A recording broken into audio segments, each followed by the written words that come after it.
Hello everyone, मेरा नाम है Mohit Mittal and you are watching your own channel chemistry on finger tips.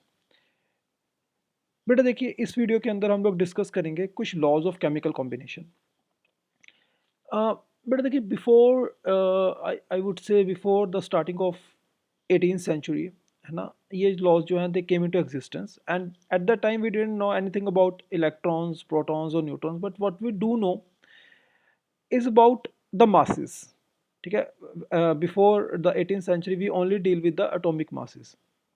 All right, so these laws were framed at that time. Okay, तो आप देखेंगे ये जितने भी लॉज हैं इनके अंदर ज़्यादातर जो रोल प्ले कर रहा होगा वो एटॉमिक मासेस का रोल प्ले होगा। ठीक है, तो will start from the very basic law. और सबसे पहला जो लॉ हम लोग डिस्कस करने वाले हैं बेटा वो है लॉ ऑफ कंजर्वेशन ऑफ मास। वैसे देर आर टोटल 4 लॉज। कौन कौन से होते हैं, चलो सबके नाम लिख लेते हैं पहले। Of law of conservation of mass, this is the first one, law of conservation of mass. Number 2, law of multiple proportion, law of multiple proportion.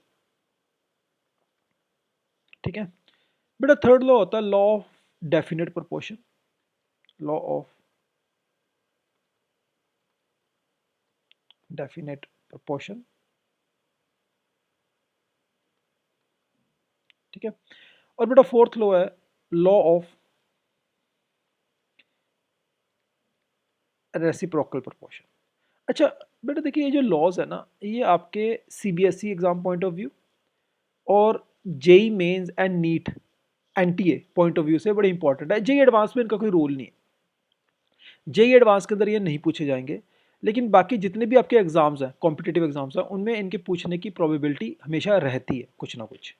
ठीक है, तो आज हम लोग डिस्कस करेंगे दो लॉज, फर्स्ट 2 लॉज हम लोग डिस्कस करेंगे। तो जिसमें पहला जो लॉ है वो है law of conservation of mass. So let's put down a heading. बहुत सिंपल लॉज हैं बेटा, ये सारे इजी टू अंडरस्टैंड है, तो अगर आप ध्यान से सुनोगे तो बड़े इजीली आप एक ही बार में समझ जाओगे। तो है फर्स्ट लॉ है बेटा लॉ ऑफ कंजर्वेशन ऑफ मास। देखो जैसे नाम से पता लग रहा है, ठीक है, इसका मतलब क्या कि मास कंजर्व्ड रहेगा कब? Before the reaction and after the reaction. तो जब रिएक्शन हो जाती है या रिएक्शन होने से पहले और रिएक्शन होने के बाद जो टोटल मास होगा आपके सिस्टम के अंदर वो सारा कंजर्व रहेगा, वो चेंज नहीं होगा, total mass.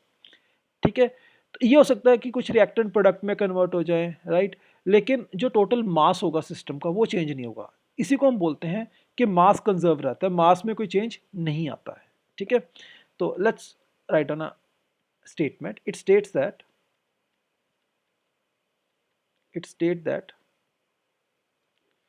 the total mass of the system, the total mass of the system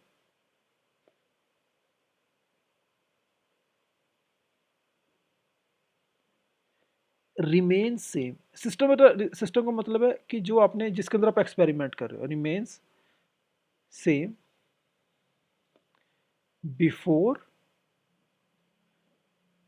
and after the reaction, before and after the reaction कह सकते हैं या फिर केमिकल चेंज। ठीक है, तो जब आप कोई केमिकल चेंज कैरी आउट करने वाले होते हो तो टोटल मास जो रिएक्शन सिस्टम का केमिकल चेंज से पहले होता है वही मास सिस्टम का केमिकल चेंज के बाद होता है। इसी को हम बोलते हैं law of conservation of mass. ठीक है, अब देखो इसके ऊपर बेस्ड क्वेश्चन हम कैसे पूछ सकते हैं। ठीक है, क्वेश्चन कैसा आ सकता है, चलो क्वेश्चन देखते हैं। क्वेश्चन थोड़ा इंटरेस्टिंग क्वेश्चन हम लोग डिस्कस करेंगे। बड़े क्वेश्चन है, कहता है इन द डिकम्पोजिशन ऑफ, आप लोग नोट करिए क्वेश्चन को, इन द डिकम्पोजिशन ऑफ, उसी से आपको क्लियर हो जाएगा। ठीक है, in the decomposition of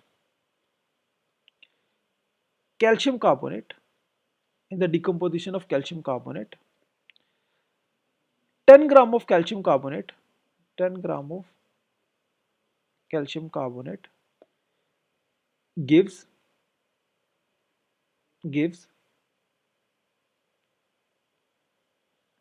5.6 grams of calcium oxide. ठीक है, question is find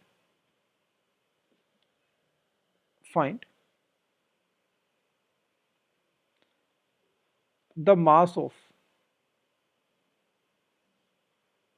CO2 produced.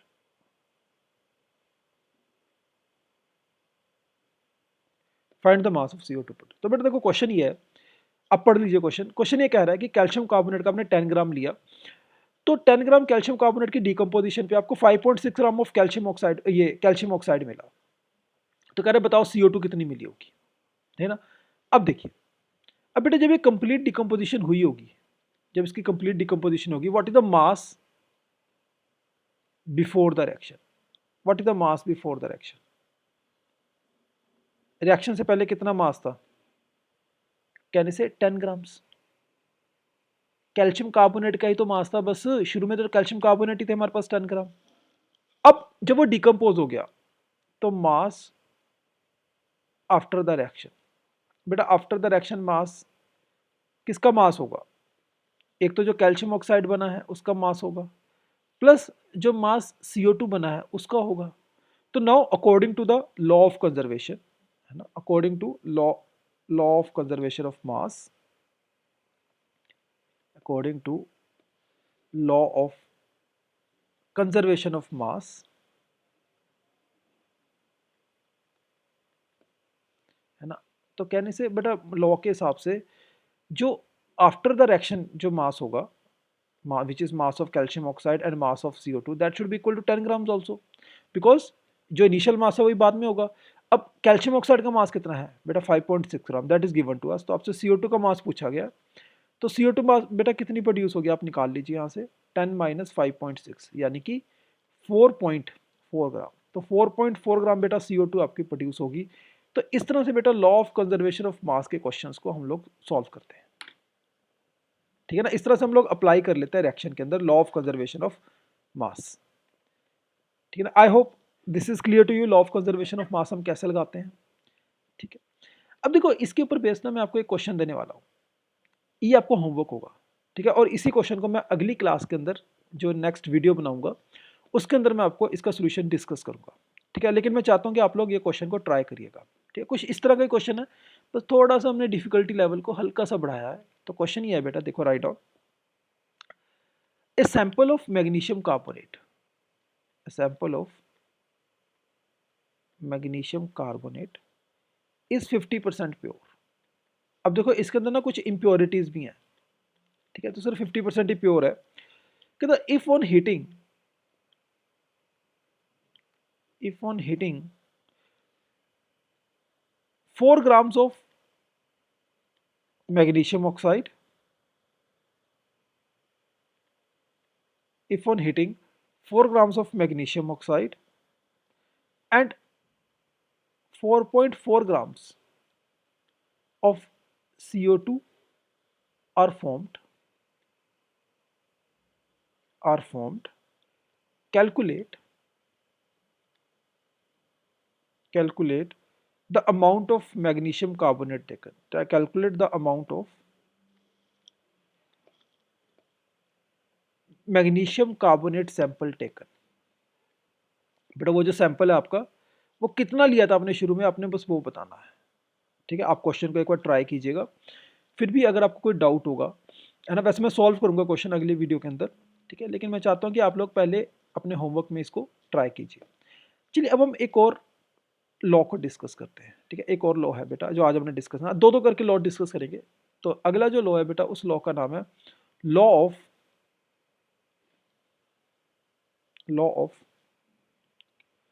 Multiple proportion, multiple proportion, ठीक है। अब बेटा देखो ये लॉ हमें क्या कहता है, चलो let's discuss it statement first, ठीक है। इट स्टेट्स दैट, लिख लेते हैं स्टेटमेंट, क्योंकि स्टेटमेंट लिख लेंगे फिर समझना इजी रहता है। It states that when an element combine with another element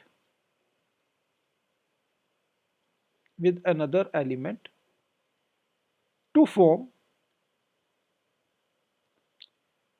more than one type of compounds, more than one type of compounds,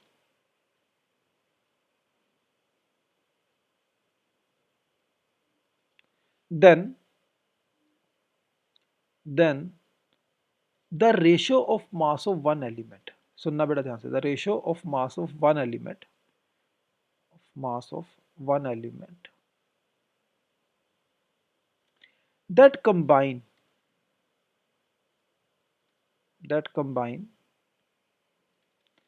with fixed mass of another element, fixed mass of another element will be in a simple whole number ratio. बेटा देखो statement थोड़ी आपको complex लग रही होगी, लेकिन मैं आपको समझाऊंगा ना, आपको बहुत इजी लगेगी। In a simple whole number ratio, इतनी कॉम्प्लेक्स है नहीं जितनी लग रही है, ठीक है। नोट करो इसको, आप नोट कर लीजिए, ठीक है। मैं दोबारा रीड कर लेता हूँ स्टेटमेंट ही वाली, आप लोग भी रीड करिए। कहता है when an element combine with another element to form more than one type of compounds, then the ratio of mass of one element that combine with fixed mass of another element will be in a simple whole number ratio। चलो इसको समझते हैं हम लोग, इसको कुछ example से हम लोग समझते हैं, ठीक है। देखो सबसे पहले तो ये किसकी बात कर रहा है, ये क्या बात कर रहा है कि जब दो एलिमेंट के एक से ज़्यादा कंपाउंड होता है, जैसे एग्जांपल के तौर पे, फॉर एग्जांपल हम पहला केस ले लेते हैं, वाटर एंड H2O2। अब देख रहे हैं ना, हाइड्रोजन ऑक्सीजन कंबाइन करके वाटर भी बनाते हैं और H2O2 भी बनाते हैं, ठीक है। तो बेटा वाटर के अंदर आप देखिए हाइड्रोजन का कितना मास है, ठीक है। हाइड्रोजन ऑक्सीजन के मास देखते हैं, कैसे यहाँ पे हाइड्रोजन का मास है 2 ग्राम्स, 2 × 1 है ना, और यहाँ पे हाइड्रोजन का मास कितना, अगेन 2 ग्राम्स। अच्छा, ऑक्सीजन का मास कितना है बेटा इसके अंदर, ऑक्सीजन का मास बताओ, कहने से 16 ग्राम, और यहाँ पर ऑक्सीजन का मास कितना है, क्योंकि 2 एटम है ऑक्सीजन के, तो कहने से 32 ग्राम्स। यस और नो?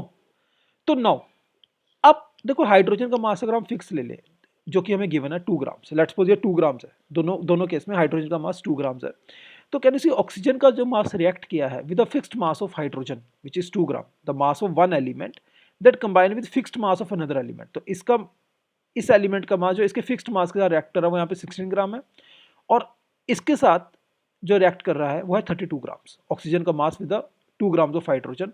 तो कहने से कि ये जो ऑक्सीजन के मास की रेशियो होगी in first compound, this is compound number 1 and this is compound number 2, then the ratio of mass of oxygen in first compound that combines with the fixed mass of hydrogen, वो किस ratio में होगा, 16:32।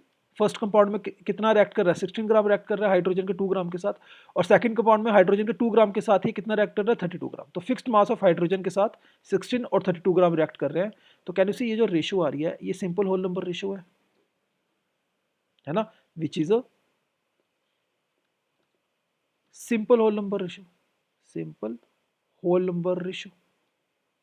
तो यही तो ये law कह रहा है कि सिंपल होल नंबर रेशियो आनी चाहिए, है ना।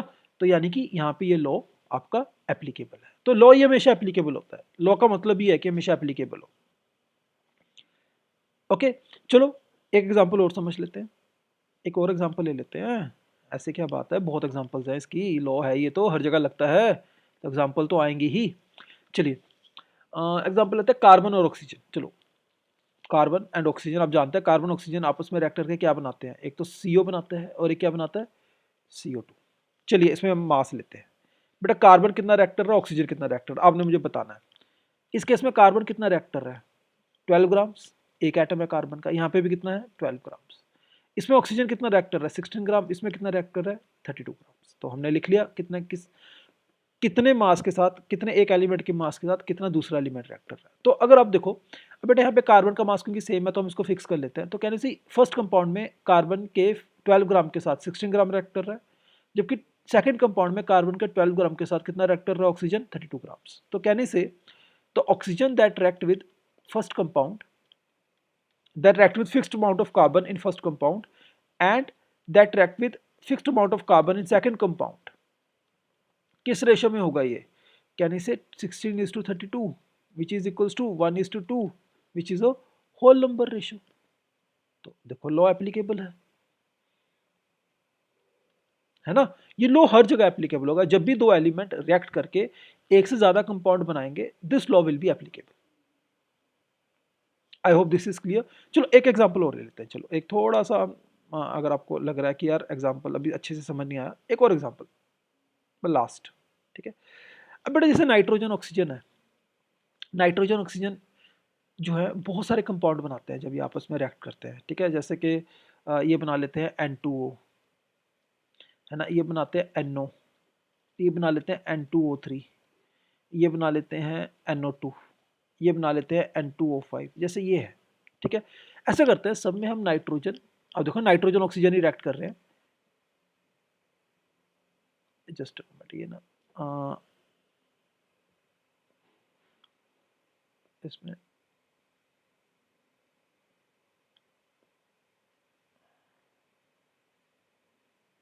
ओके, चलो नाइट्रोजन एक तरफ है, नाइट्रोजन है ना, और एक तरफ है ऑक्सीजन। ठीक है, एक तरफ ऑक्सीजन कर देते हैं। तो बेटा आप देखिए नाइट्रोजन यहाँ पे कितना रिएक्ट कर रहा है, पहले वाले कंपाउंड में मुझे बताओ, फर्स्ट वाले कंपाउंड में नाइट्रोजन कितना रिएक्ट कर रहा है 28, ऑक्सीजन कितना रिएक्ट कर रहा है 60। सेकंड वाले कंपाउंड में बताइए नाइट्रोजन कितना रिएक्ट कर रहा है 14 और ऑक्सीजन कितना रिएक्ट कर रहा है 16 अगेन, है ना। अगले वाले कंपाउंड में नाइट्रोजन कितना रिएक्ट कर रहा है 28 और इसमें कितना रिएक्ट कर रहा है 16 इंटू 3 48, 14 32, है कि नहीं। अच्छा 28 और यहाँ पे कितना रिएक्ट कर रहा है 80, राइट। अच्छा अब एक काम करते हैं, अब देखो यहाँ पे हर केस में, किसी भी केस में कंपाउंड जो है आप देख सकते हैं कि वो किसी एक का मास फिक्स नहीं है, तो हम ऐसा करते हैं किसी एक का मास फिक्स कर लेते हैं, किसी एक का मास फिक्स कर लेते हैं। अब बताओ किसका मास फिक्स करना है। ऐसा करते हैं, चलो आप क्या बताओगे, क्योंकि अभी तो हम ऑनलाइन पढ़ रहे हैं, वरना क्लास में तो हम पूछ लेते हैं कि बता दो किसका मास फिक्स करना है। ठीक है, तो ऐसा करते हैं नाइट्रोजन का मास फिक्स कर लेते हैं, नाइट्रोजन का मास हम फिक्स कर लेते हैं 28, ये हमने फिक्स कर लिया। ठीक है, नाइट्रोजन का मास हमने फिक्स कर लिया 28, तो हर केस में नाइट्रोजन का मास 28 कर देते हैं। तो यहाँ पर भी 28 हो गया, यहाँ पर भी 28 हो गया, यहाँ पर भी 28 हो गया, यहाँ पर भी 28 हो गया, यहाँ पर भी 28। तो इसके साथ अब 28 मास नाइट्रोजन के साथ हर केस में कितनी कितनी ऑक्सीजन रिएक्ट कर रही है, कितनी कितनी ऑक्सीजन रिएक्ट कर रही है, यहाँ पे लिख लेते हैं हम लोग कितनी ऑक्सीजन रिएक्ट कर रही है। ठीक है, ऑक्सीजन का mass that react with fixed mass of nitrogen कितना होगा पहले वाले केस में। बेटा आप मुझे बताओ, कैन से 28 ग्राम के साथ 16 ग्राम ऑक्सीजन रिएक्ट कर रही है पहले वाले केस में, तो 28 ग्राम के साथ 16 ग्राम रिएक्ट करेगी जो हमें पता है। अच्छा इस वाले केस में 14 के साथ 16 ग्राम रिएक्ट कर रही है ऑक्सीजन, 14 ग्राम के साथ नाइट्रोजन के साथ 16 ग्राम ऑक्सीजन रिएक्ट कर रही है, तो 28 ग्राम के साथ जिसको हमने फिक्स किया है मास, तो कितनी ऑक्सीजन रिएक्ट करेगी, कहने से 32 ग्राम। अगर 14 के साथ 16 ग्राम रिएक्ट कर रही है तो अकॉर्डिंग टू यूनिटरी मेथड 28 ग्राम के साथ कितनी रिएक्ट करेगी 32। अच्छा थर्ड वाले कंपाउंड में 28 के साथ कितनी रिएक्ट कर रही है 48, तो यहाँ पर 28 के साथ ही कितनी रिएक्ट कर रही है 48। चलिए नेक्स्ट वाले में बेटा 14 के साथ रिएक्ट कर रही है 32 ग्राम, तो 28 के साथ कितनी रिएक्ट करेगी, यूनिटरी मेथड लगाओ आप 64, और यहाँ पे 28 के साथ कितना रिएक्ट कर रही है 80, तो यहाँ पे भी 28 के साथ 80 ही रिएक्ट करना है इस वाले केस में, क्योंकि हमने 28 ग्राम फिक्स कर दिया। तो नाउ बेटा देखो the mass of oxygen that react with fixed mass of nitrogen that is 28 gram in compound number 1 is to compound number 2 is to compound number 3 is to compound number 4 is to compound number 5, कहने से ratio कितनी आ जाएगी 16, it is equal to 16 is to 32 is to 48 is to 64 is to 80 which is equals to कहने से 1 is to 2 is to 3 is to 4 is to 5। देखो कितना perfect example है of किसका, लॉ ऑफ मल्टीपल प्रोपोर्शन। तो ये whole number ratio आ गई, तो बस यहाँ से प्रूव हो गया कि भाई जब भी एक एलिमेंट दूसरे एलिमेंट से रिएक्ट करेगा उसके फिक्स्ड मास के साथ रिएक्ट करेगा to form multiple compounds, then the it always combine in the fixed whole number ratio, या फिक्स्ड नहीं बोलूँगा मैं, होल नंबर रेशियो में ये रिएक्ट करते हैं। तो आई होप आपको दोनों जो लॉज है वो क्लियर हो गए हैं। अब बेटा अगली क्लास में हम डिस्कस करेंगे law of definite proportion and law of reciprocal proportion, and in case if you have any doubt please do mention it in the comment section, and if you like this video, if it is of any help to you, please like the video and subscribe the channel and share it with your friends also. So all the best, thank you everyone.